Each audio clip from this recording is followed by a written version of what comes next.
Hey everyone, it's Gruhamed here from Loudwire. What's wrong, man? Nothing. Thank you for joining me today. And we've got Ville and Mikko of him with us today. Thank you guys so much for coming by. Thanks for having us. Great.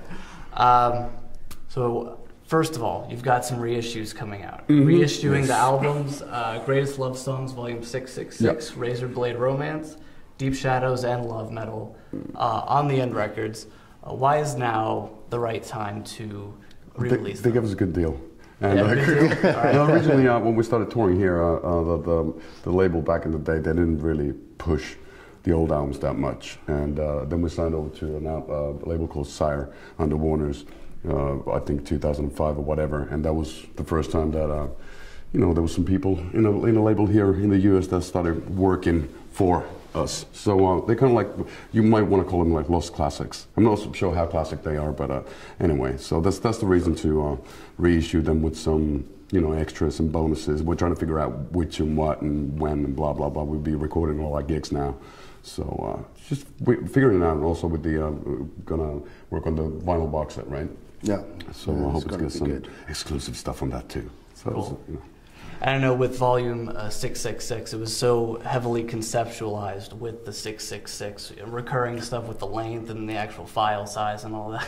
yeah, we kind of went over the top with that. Is that going to remain in that reissue, or does it not really matter? I don't know how to do down MP3s.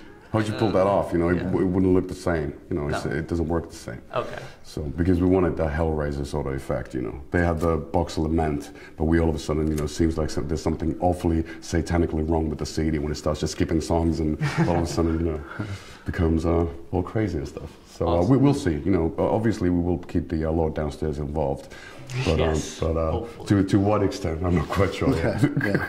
Of course, last year you released your 8th album, Tears on Tape. Definitely got a really good response from the fans. And I was wondering, in like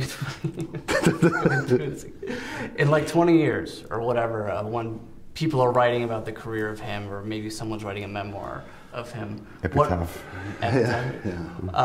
What part do you think Tears on Tape will play in the story of your career? The last decent album they made. Yeah. I think it really depends on who writes it. If it's the same guy who wrote our earlier memoirs, then it's going to be full of profanities, and Sure, there's always different angles to look at in each and every album. There's the touring cycle, and there's the how the album was made, and then actually how what kind of an impact the album made on the people. Sure. So usually all those things are very far from each other. Yeah. So and we're way too close to them. We can't see the forest for the trees. Gotcha. We're still in the bus, and we're still learning how to play the newer songs. So it usually takes like at least one more album in between to be able to kind of start appreciating or seeing and hearing where it fits in the whole catalog or whatever you want to call it of our morbid band. Judging by the fans at the shows, you've been playing songs like All Lips Turn Blue, the album's title track. How have the fans been reacting to them? Do you think these are becoming new fan favorites? Oh, well, I think it seems to depend on which country we're playing and what night. Really? And yeah, because also we play a lot of stuff from the stuff that's going to be reissued. We play like For You, which we haven't been playing on tours in many years, which is the first track of our first album anyway. But it seems that those songs they create a good vibe to the house each and every night, which is kind of odd because we never thought, those songs are really old for us. We wrote them back in 1986, maybe. Yeah. So that's a long time. And I think the most important thing is not how a new song is, what kind of impact that's going to make, but it's how you put the drama, the roller coaster ride of a set together. How you can combine the old and the new songs and give the new songs new angles and the old songs new vibes as well because of what kind of song they played next to. So. And that's interesting because a lot of bands, when they're asked, do you see much of a difference between the fans here or the fans there? Like, most of them just say, no, not really. But what has been maybe the differences here in the U.S.? Well, some people they express themselves more energetically, with whatever you want to call it. I don't know. I think I kind of, you know, if I go to see a band myself, you know, I do not move an inch.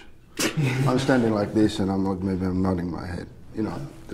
So I can't really demand, like, you know, okay, you have to form a mosh pit over there and, you know, hit each other and show your titties. And, you know, I'm not entitled to do that. So. No. So, you sure? No. You're entitled to show your titties, though. Yeah, mine are biggest in the house usually. So, you know, that's catastrophic. You know, I think it's again, it's one of those things that it's always depending on the city and depending on the night. You know, usually people are wilder on weekends, you know, because they're not working the next day, and you know they have the opportunity of staying out late and hanging out and getting, you know, hammered and blah blah blah. Were you sending me a message yesterday when you hung the bra on my bass guitar? Maybe I did, yeah. There's somebody threw a bra on stage once again. You know, they probably thought that they came to see Tom Jones, and it was my size too. Yeah, true. Well, that means you're doing something right. Oh, okay. I see. My environment is reacting to my obesity, so I don't think it has to be. You know, okay. What's next intervention? So I'm like, are you gonna cry? You know, you're gonna write me a letter. I don't think I could. Okay, I know you did. I don't think there was that last album. Yeah. Okay, I have to study the lyrics. Intervention. Before the Tears on Tape recording sessions, your drummer had issues with his hands. He has multiple issues. But in that particular moment, he was issues. It was the hands, yeah. He had like a repetitive strain injury slash a tennis elbow slash some odd like nerve damage. Yeah. There was a lot of stuff that the docs found out, and we were really surprised. And all of a sudden, he had to come and relearn how to play the drums from scratch. Sure. And he said they just hurt so much you can like pick up the sticks and. The guy is an ambidextrous masturbator. And that's a rarity. Yeah, well, that could have been one of the reasons. Yeah, let's stick with that. Yeah, sure. Yeah. Let's keep it short and tell the truth for once. Okay. Was that kind of a scary time in your band, maybe a frustrating time of not really knowing when he'd be back or if he would be back to 100%? It was a horrible time.